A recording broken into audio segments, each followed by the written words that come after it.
Mesdames, Messieurs, bienvenue dans InfoSoir Week-end. Voici les titres de votre édition. Les centres de vaccination désormais ouverts jusqu'à 20h à partir de demain.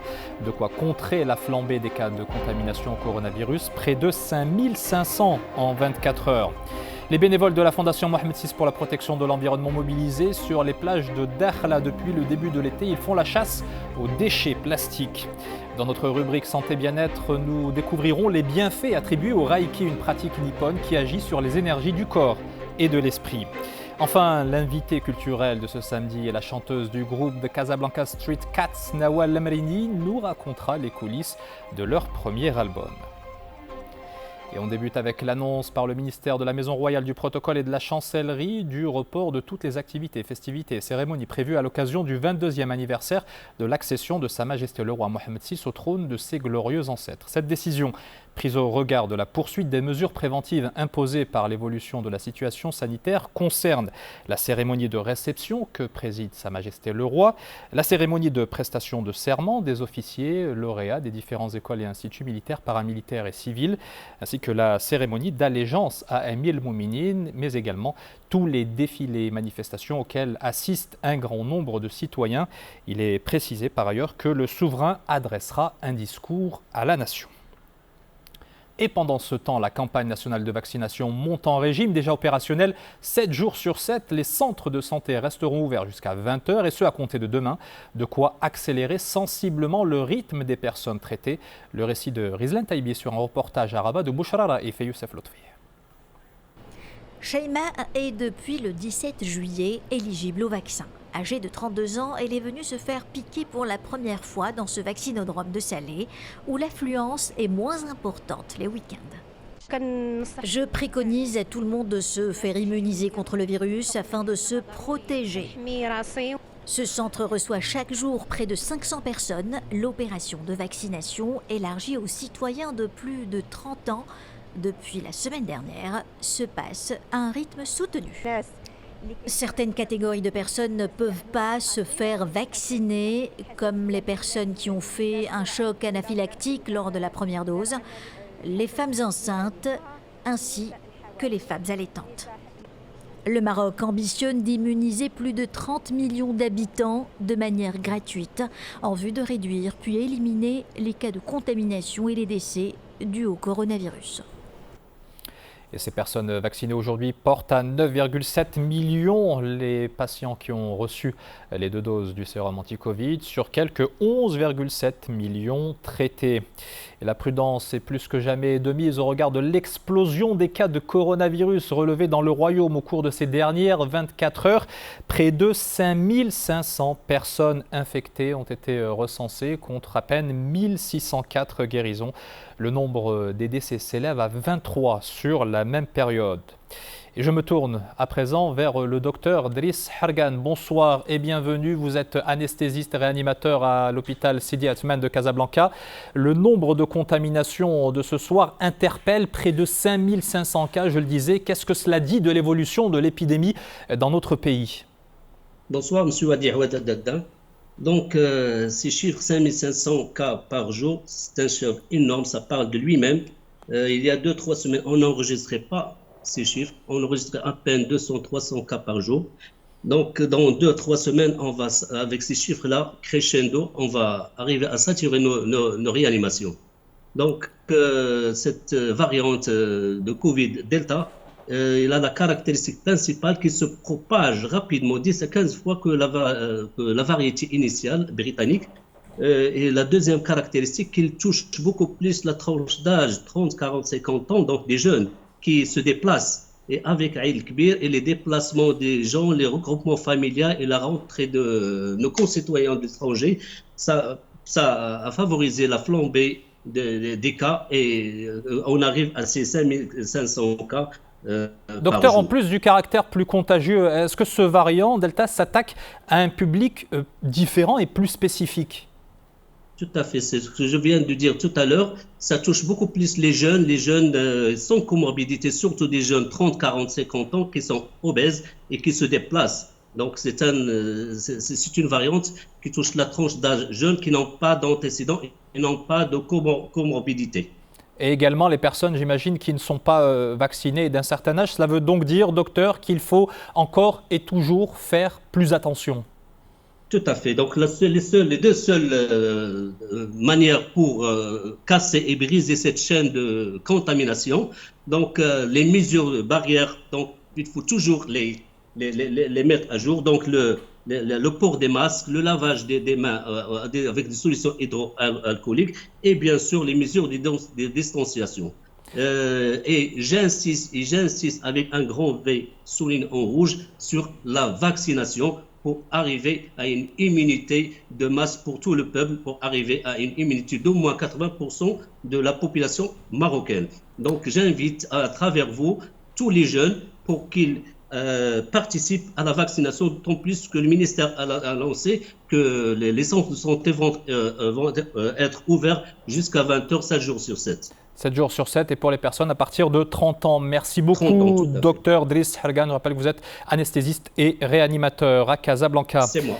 Et c'est dans ce contexte de flambée du nombre de contaminations que l'Organisation mondiale de la santé a de nouveau tiré la sonnette d'alarme au sujet des dangers sanitaires qui menacent le continent. C'est la première info de ce tour de l'Afrique en 80 secondes, piloté par Gisèle Hamari.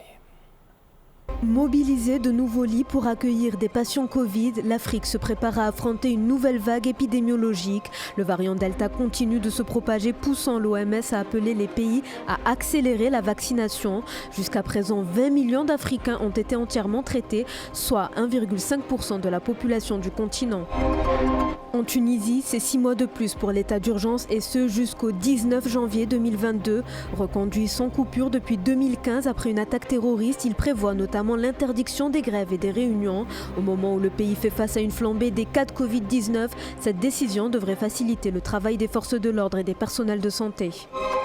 Ces noix sauvages seront le seul repas de la journée pour cette famille malgache, une maigre cueillette pour tromper la faim qui sévit au sud du pays en proie à la sécheresse, la pire depuis 4 décennies. Dans ce village, pour ces centaines de réfugiés climatiques, c'est du cuir qui fait office de déjeuner. Privés de nourriture, plus d'1 million d'habitants attendent une aide d'urgence. C'est officiel, l'Assemblée nationale de Sierra Leone a voté vendredi l'abolition de la peine de mort. La peine capitale sera ainsi remplacée par la prison à perpétuité ou à un minimum de 30 ans. Le président doit désormais promulguer le texte. Les dernières exécutions dans le pays ont eu lieu en 1998 après la mise à mort de 24 officiers. L'actualité internationale également, l'accord conclu par les ministres de l'Environnement et de l'Énergie du G20 réunis en Italie à Naples. Ils ont réaffirmé hier leur engagement envers l'accord de Paris de 2015 sans parvenir pour autant à convenir d'un plafond relatif au réchauffement climatique, une disposition qui devrait être discutée par la communauté internationale lors de la COP26 prévue en Écosse à Glasgow du 1er au 12 novembre prochain. Ambition affichée, limiter la hausse des températures à 1,5 degrés. Et à propos de lutte contre les changements climatiques, retrouvons en duplex et en direct Nordin Fayq. Bonsoir et bienvenue. Vous êtes militant associatif établi en France et vous vous trouvez actuellement dans votre pays, le Maroc, pour préparer un long périple à bicyclette. Parlez-nous de cette aventure climatique.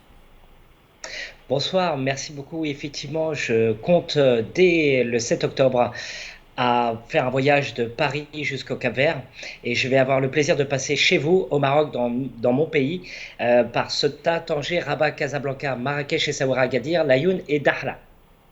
En plus du défi physique, il y a également une dimension humanitaire. Le but, c'est de sensibiliser et également d'aider les populations locales, notamment dans les villes où vous allez vous rendre. En quoi ça va consister ? Exactement. Alors pour chaque pays, et notamment pour le Maroc, on a choisi une association là qui est en cours de validation et tous les dons iront pour cette association. Et je vais aller à la rencontre des réfugiés pour avoir leurs témoignages et pouvoir transmettre ces témoignages sur la COP26 à Glasgow. Réfugiés climatiques, précisons-le. Vous êtes actuellement à la recherche de sponsors pour mener à bien votre projet prévu donc le 7 octobre. Comment ceux qui le souhaitent peuvent vous aider ? Alors, c'est très simple, vous pouvez aller sur covivre.org pour pouvoir faire un don, mais je souhaite solliciter également toutes les institutions, les banques, les marques qui puissent accompagner le projet qui va être long et périlleux. En tout cas, on vous souhaite bon courage et on vous suivra effectivement dans la préparation et dans l'accomplissement de ce périple entre la France et le Cap-Vert à travers le Maroc notamment. Merci beaucoup Nordine Fayek, fondateur de l'association Covivre et militant associatif. La préservation de la nature, ça se passe aussi en région, notamment du côté de Dakhla, nous l'évoquions, où les bénévoles de la Fondation Mohamed VI pour la protection de l'environnement sont à pied d'œuvre. Ils s'activent pour débarrasser le littoral de ces polluants, à commencer par les déchets plastiques. Reportage Nizar Bouhout et Mamadou Diaye. La plage Al-Moussafir à Dakhla, carrefour de la sensibilisation à la préservation des mers et océans, édition 2021. Pilotée par la Fondation Mohamed VI pour la protection de l'environnement, l'initiative milite pour des plages propres, sans déchets plastiques. La Fondation Mohamed VI pour la protection de l'environnement, présidée par son Altesse Royale la Princesse Lalla Hasna, a mené un ensemble d'activités dans le cadre de l'opération Bharb la plastique. Cette année, la particularité, c'est qu'on a proposé des activités éducatives dans le domaine de l'environnement au profit des écoles écologiques et des reporters pour l'environnement. L'étape de Dakhla est la dernière de cette saison après Salé, El Jadida, Mohammedia et Nador. Aujourd'hui, nous clôturons le programme Plage propre qui a été lancé par la Fondation Mohamed VI pour la protection de l'environnement en partenariat avec notre association. Au-delà des messages de sensibilisation portés à la connaissance des jeunes, des actions pratiques sont également au menu de ce programme. Des plongées sont menées par des professionnels pour retirer des plastiques du fond marin. C'est une très belle initiative, j'ai beaucoup appris. Après cette journée, c'est sûr, je vais porter le message auprès de mes parents et amis. Il ne faut pas jeter les déchets plastiques dans la mer et préserver notre environnement. À travers cette opération, la Fondation Mohamed VI pour la protection de l'environnement avait pour objectif de retirer 10 tonnes de plastique par plage durant cet été 2021. Vous êtes bien dans InfoSoir Week-end, ne zappez surtout pas. Dans un instant, vous saurez qui sont les grands gagnants et les futurs perdants de la Botola dans la chronique sport présentée ce soir par Mehdi Foudi. 7 morceaux pour un album aux sonorités jazz et africaines. Son titre Gathering, il est l'œuvre des Casablanca Street Cats, la chanteuse du groupe Nawal Lemreini et ce soir, notre invité. Et tout de suite, retour sur l'un des chantiers royaux sur lesquels nous revenons dans nos éditions en prévision de la commémoration de la Fête du Trône. Ce soir, place à l'immense chantier de la généralisation de la couverture médicale initiée par le souverain en avril dernier. Amina Ben Khalq et Abdel Fattah Moumen.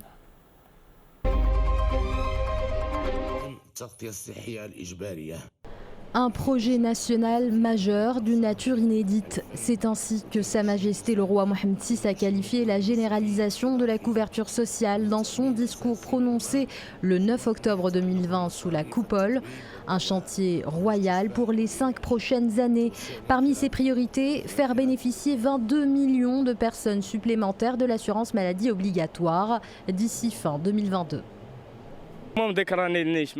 J'ai 14 ans de travail non déclaré. Je voulais vraiment mettre un terme à cette situation. Ce chantier royal tombe donc à point nommé. Ce projet est une excellente nouvelle pour plusieurs catégories de citoyens qui pourront travailler dans des conditions qui protègent leur dignité. Autre axe important de ce méga chantier, la généralisation des allocations familiales pour 2023 et 2024. Les ménages qui n'en bénéficient pas toucheront des indemnités forfaitaires ou de protection des dangers relatifs à l'enfance, ciblant 7 millions d'enfants en âge de scolarité. Les seniors ne sont pas en reste. Ils profiteront de l'élargissement de l'assiette des adhérents au régime de retraite. Elle inclura 5 millions de personnes qui travaillent mais ne bénéficient d'aucune pension à l'horizon 2025. Il sera également question de la généralisation d'ici 4 ans de l'indemnité pour perte d'emploi. On sait que certains secteurs sont très touchés par le travail au noir. Ce chantier va donc permettre aux professionnels de se sentir enfin valorisés et de bénéficier de leurs droits. Cette initiative est une bouffée d'oxygène pour beaucoup de professionnels dont je fais partie. J'ai passé de longues années à travailler en tant qu'enseignante dans plusieurs établissements privés sans jamais être déclarée à la CNSS. Un méga chantier en marche. Il a été officiellement lancé lors de cette cérémonie présidée le 14 avril dernier par Sa Majesté le roi Mohammed VI à Fès. Cérémonie durant laquelle 3 conventions cadres ont été signées. Elles définissent les premières catégories professionnelles à bénéficier de la généralisation de la protection sociale. Dans notre rubrique Santé Bien-être, nous nous intéressons ce soir au Reiki, une pratique d'origine japonaise qui stimulerait les énergies du corps. Réputée relaxante, elle entraînerait ainsi certains bienfaits sur le physique et l'esprit. Voyez ce sujet réalisé par Soumia Douhaimi. Le Reiki est une technique japonaise. C'est une technique qui permet d'équilibrer l'énergie du corps.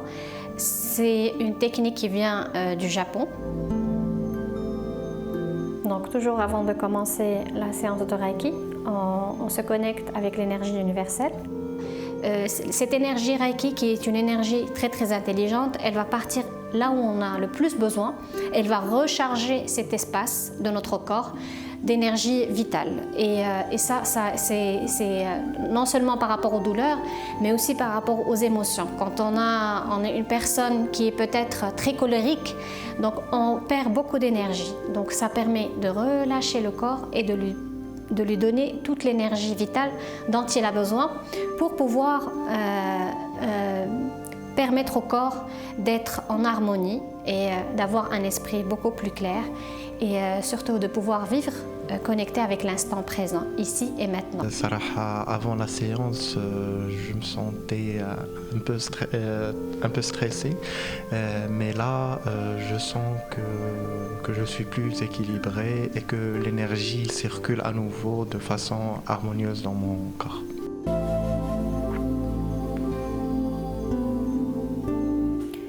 Et on clôture toujours notre séance avec de la gratitude. Je ne sais pas s'il pratique le Reiki. En tout cas, à 97 ans, Leonid Stanislavski est toujours un habitué des cours, même si le pas est moins léger que par le passé. Cet Ukrainien taquine la petite balle jaune avec gourmandise. Il manie la raquette depuis un demi-siècle et enchaîne les titres honorifiques. Ce quasi centenaire est aussi passionné de natation et de ski et il compte bien réaliser 2 autres rêves d'ici ses 100 ans. Le premier, sauter en parachute, et le second, disputer un match contre le champion suisse Roger Federer. Bien plus jeune mais non moins déterminé, Mehdi Foudi nous a rejoint pour l'Infosport. Bonsoir Mehdi. Bonsoir Wadi. Et on commence avec les dernières nouvelles de la Botola.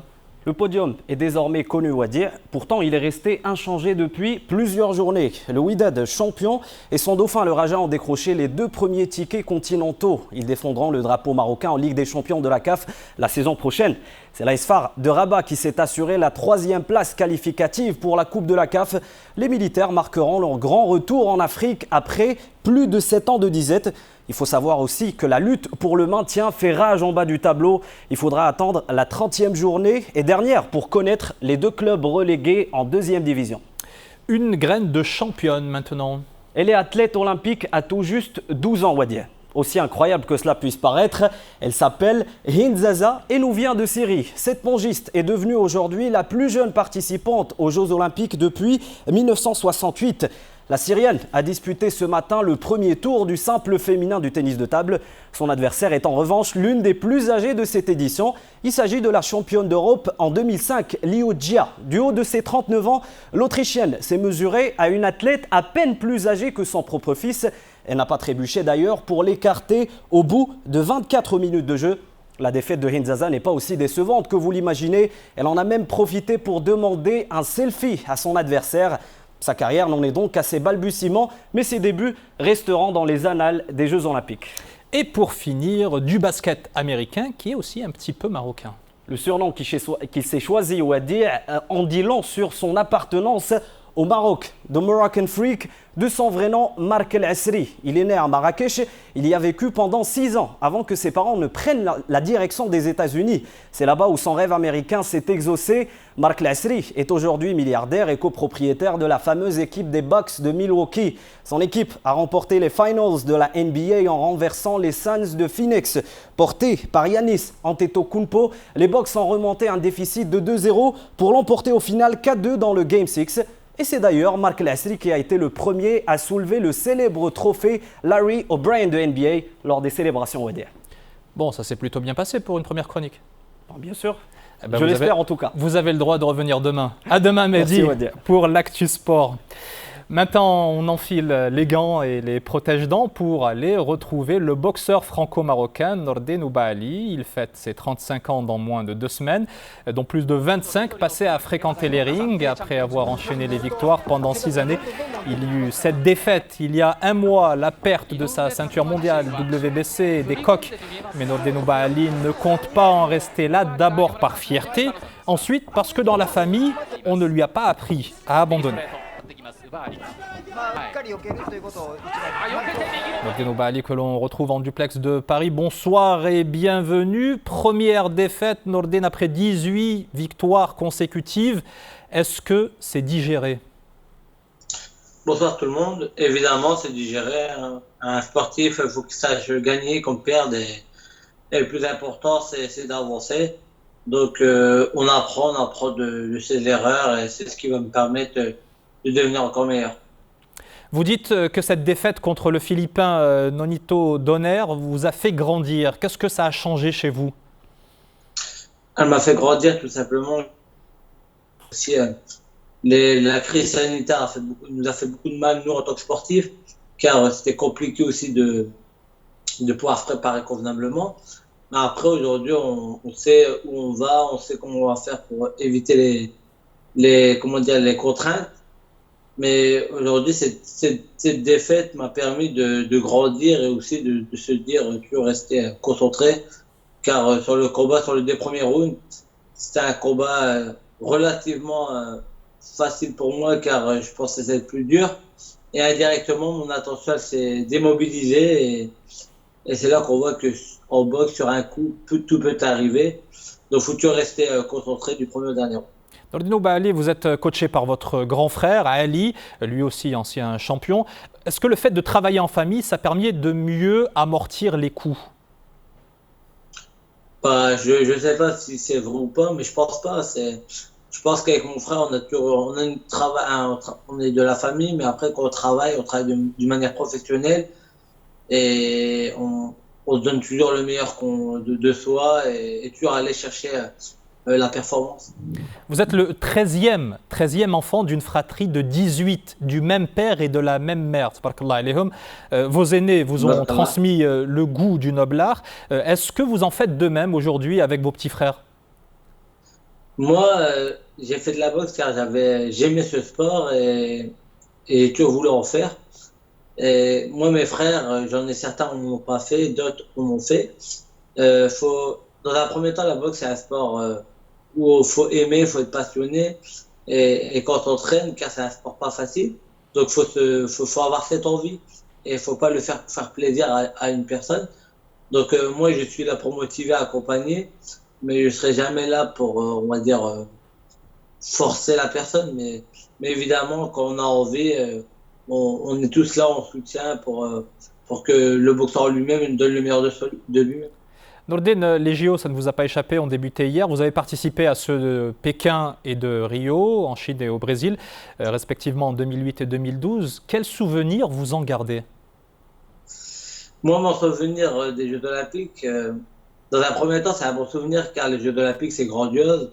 Tout le monde veut participer, on va dire, c'est l'accomplissement d'une carrière sportive amateur, c'est de se dire aller aux Jeux Olympiques, c'est énorme. Après, j'ai un deuxième image de ces Jeux Olympiques, c'est une injustice, car malheureusement, à ces 2 Jeux Olympiques, j'ai fait Pékin 2008 et Londres 2012, où je me fais injustement éliminer et où j'ai été frustré car je méritais la victoire et on me met la défaite. Pas comme lors de mon dernier cours professionnel, je mérite de perdre, donc je perds. C'est pas un problème de perdre, mais perdre quand c'est pas mérité, c'est très dur à digérer et très dur à se relever. Donc j'ai deux images, on va dire, contradictoires. Une image des Jeux Olympiques, c'est grandiose et c'est une fierté d'y aller et de participer et de représenter son pays. Et dans un second temps, c'est quelque chose que j'aime pas, car le sport, c'est que le meilleur gagne et il faut pas qu'il y ait de favoritisme. Et malheureusement, moi, j'ai eu deux échecs controversés, aussi bien qu'à Pékin qu'à Londres, où j'aurais mérité d'être médaillé aux Jeux Olympiques. Quel conseil en quelques mots vous donneriez à ces jeunes athlètes qui participent au JO pour la première fois, notamment les Marocains?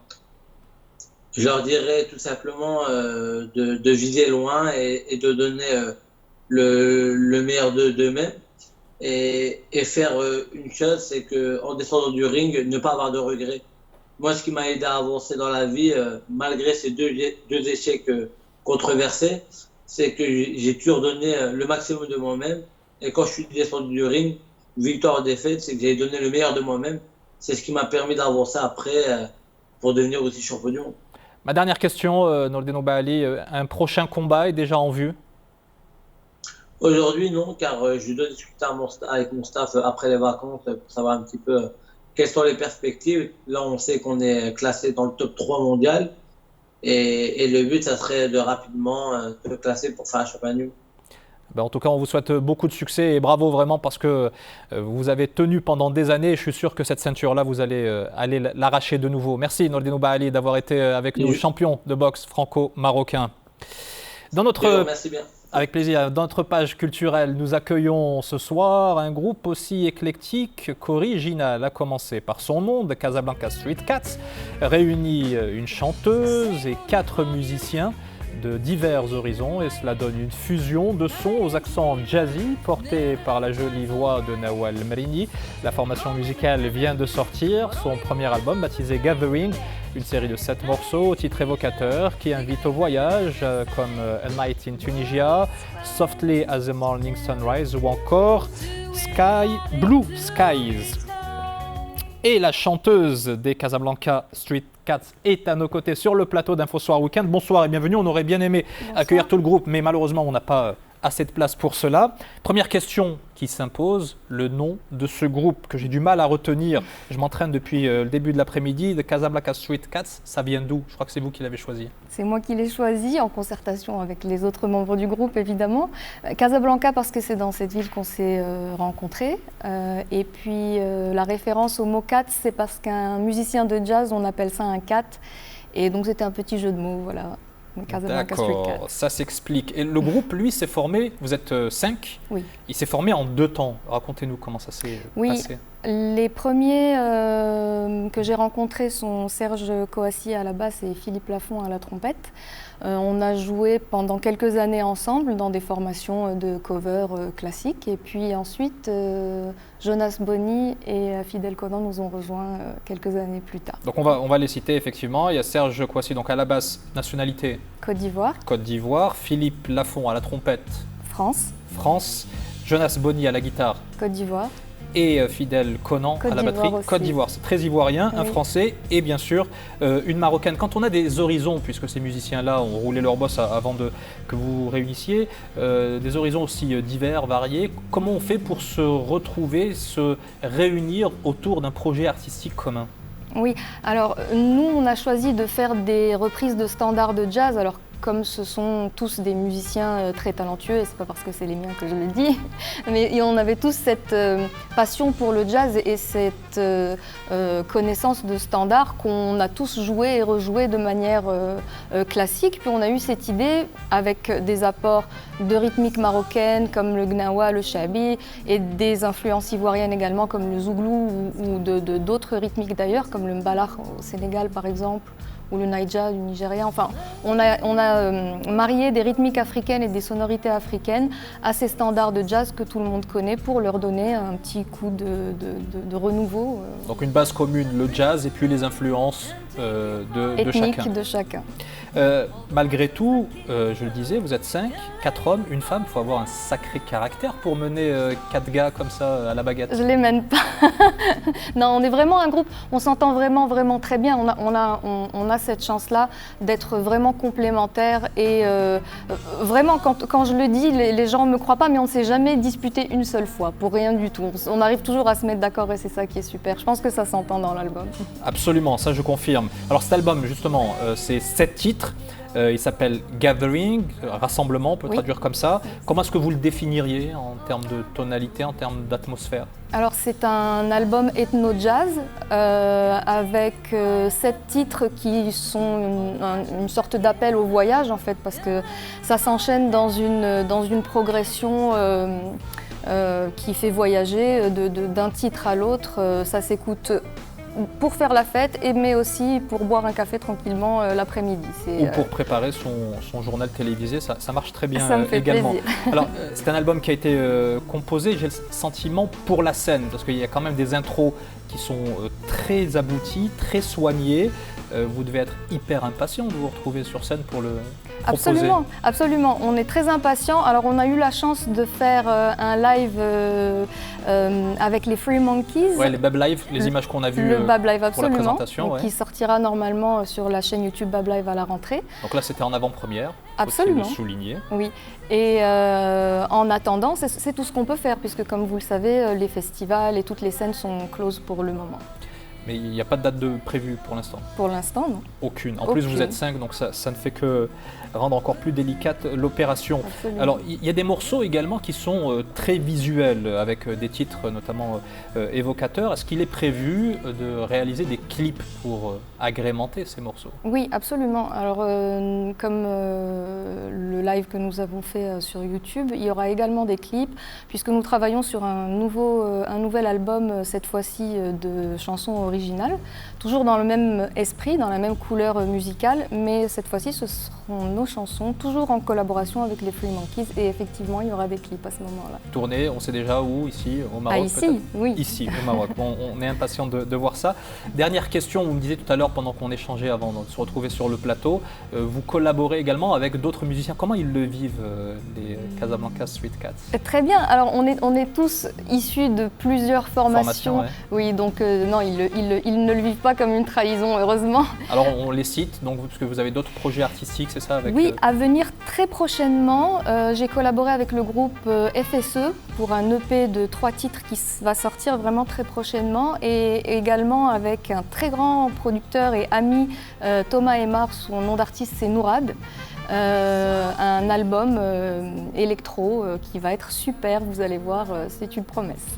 Eh ben, écoutez, je veux bien vous croire parce que la voix est juste savoureuse et magnifique. Merci Ça beaucoup. se laisse écouter très très agréablement. Merci beaucoup, Merci Nawal Mrini, chanteuse des Casablanca Street Cats et autres compositions artistiques. Merci d'avoir été avec nous dans Info Soir Week-end. Merci à vous. Et pour finir, les images de cette découverte archéologique extraordinaire. Des paléontologues argentins ont mis la main sur plus de 160 œufs fossilisés d'oiseaux préhistoriques d'une taille qui varie entre 5 et 7 cm.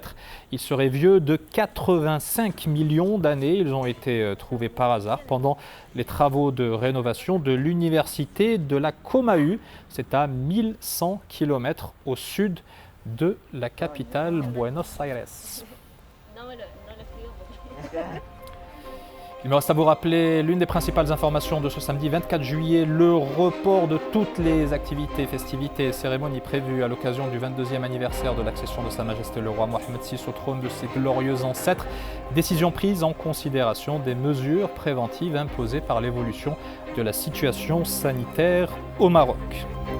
Dans un instant, que du sport suivi d'Al-Masaïa présenté par Rahma Al-Hennaoui. Juste après, ne manquez pas votre soirée musicale. Nous on se retrouve demain, même heure, même endroit.